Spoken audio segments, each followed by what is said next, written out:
Sunrise is a red and angry dawn on the mountain, and it's a tense Greg Mortimer who relays the events of the previous night from Camp 1.8. Didn't sleep all that well, I suppose, just the height, but we got this constipated spindrift coming down all night and it just buried the tent. It was a real pain in the arse. It's decent snowfall, we'd be just blasted off the side, I reckon. Did you have to get out over? We should have, but we didn't. They're out of the precarious camp as soon as sunlight hits the slope, moving up in what's become a critical search for that much safer site.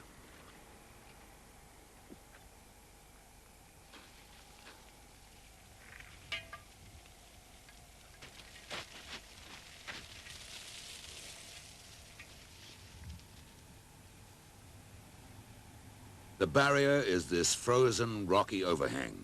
Above lies easier territory, but to break through needs audacious climbing. And while Geoff belays the rope and tries to hold the camera steady, Greg tackles the climb of his life. It's the worst possible climbing surface. Icy, flaky rock, but he's through. And then, every upward step Greg takes on the spur unleashes more snow to bombard the unhappy camp.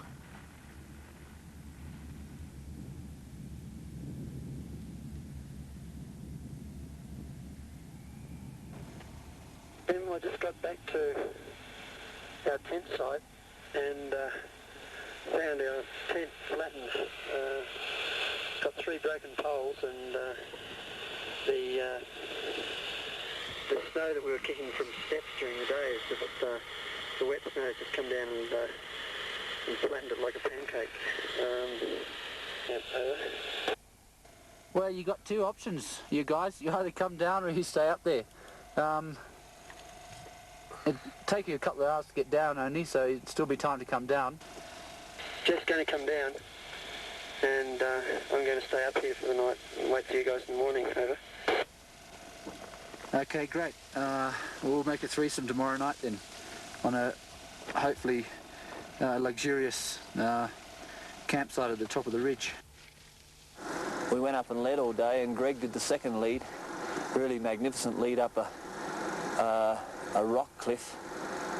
The sun didn't get to us till about 12 o'clock, 1 o'clock I suppose, by which time Greg was inside the gully, inside the rock gully. He left his pack down below and he left his glasses in there, and he then continued on up and over the rock cliff and into the snow again. He spent about probably 2.5 hours to 3 hours in the snow without his glasses. Haven't heard from him yet this morning, but I'm really quite worried that both that he's lasted the night all right in the tent and also that he hasn't got snow blindness, because there was an awful long time he spent in the snow yesterday without his glasses on.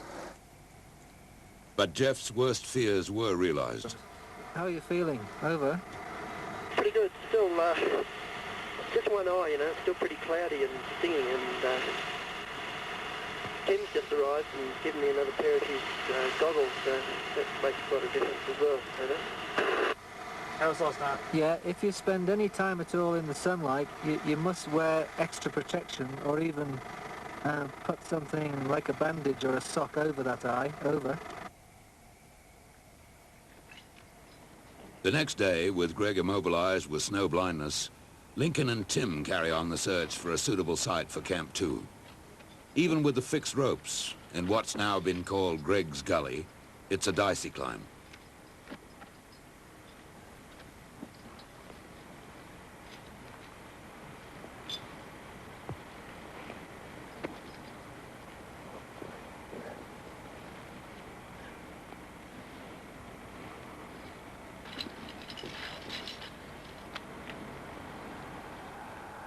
Almost at 7,000 meters. And Tim's found some good deep snow, suitable for a snow cave for Camp 2. Lincoln takes over the digging as Tim reports back. It's quite an arête, quite sharp, and the sides are very steep. But the snow's very deep, and well, I dug a big platform before Lincoln joined me, and it looks like you could make a very good snow cave. So that's what Lincoln is doing at the moment, hopefully. About the first place that I feel really safe on the mountain. Yes. Over.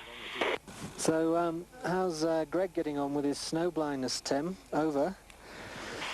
He says he's feeling much better. He's holding his hands over his eyes, and he's got his goggles on, but then he is in the sunlight at the moment. But he's feeling good enough to come up to Camp 2 proper, to the comfortable confines of the snow cave. Over. That's really good news. Just tell him that it's most important to keep putting the cream in, really, for the duration of the expedition, so he's got to be much more careful than he was. Over. Greg and Tim move onto the exposed face while Lincoln's deep within the snow cave. And then it happened. Avalanche and a monster.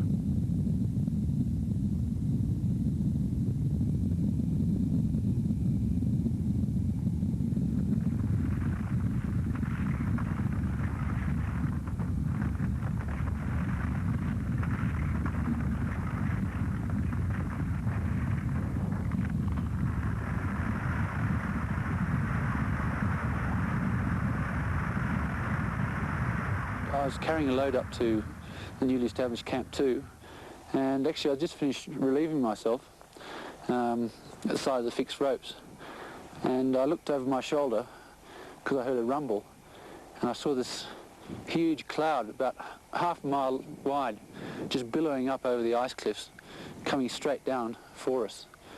Greg was a little higher up the ropes, and I could see it was going to get him too. And it just knocked me off my feet. I was on a one Jumar, and I had my ice axe in, and I just knocked the ice axe out, so it just went down on the stretch of the rope, but it just, stretched it a long, long way. Sort of figured that the anchor might pop because it was such crappy snow, but then I got an axe in again, and I could stand up. Well, the only thing I could do is lunge for an anchor which was on the fixed ropes and cling to it. And I just enough time to grab the rope, and I was smothered in, I suppose it must have been travelling at well over 50 or 60 miles an hour, and it lasted for ages and ages. Just snow and ice just kept pouring down on top of me. I pushed my head into a footstep, and I put my hands in front of my face trying to keep the powder out of my nose and my mouth, but it just sort of pounded my head into the snow, so I couldn't breathe for a while. Finally, after, it must have been, I suppose, about 40 seconds, I realised that I was going to survive. My first instinct was just get up and realise the anchor had held okay, for maybe by a miracle, I don't know. It stopped. There was still a white cloud surrounding me. I couldn't see much whether Greg was okay or not, but I knew the avalanche had finished. It left me shaking like a leaf. Greg and Tim had come within a hair's breadth of a tumbling white death. They were saved by a rope the size of a clothesline and tiny snow anchors, and luck, good fortune or fate, or as Greg said, a miracle. But the terror of sudden death remains. Basically, I'm not coming up because I'm afraid. It looks to me that the face is still just laden, and your avalanche has made no impression at all on the face. Well, I guess I'm not trying to put anyone else off, but I must admit I'm just afraid of coming up. I just don't want to get the chop. Over. And Geoff had other reservations. It's gotten to the stage now, it seems to me, that we're really just not climbing with skill, but we're climbing on our luck. And to me, that's not very good mountaineering. You can only do that for a short period of time.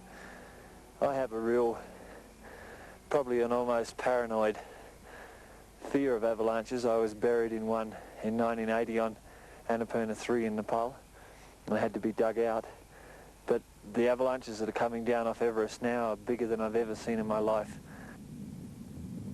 At 7,000 meters, the young Australians had reached an impasse.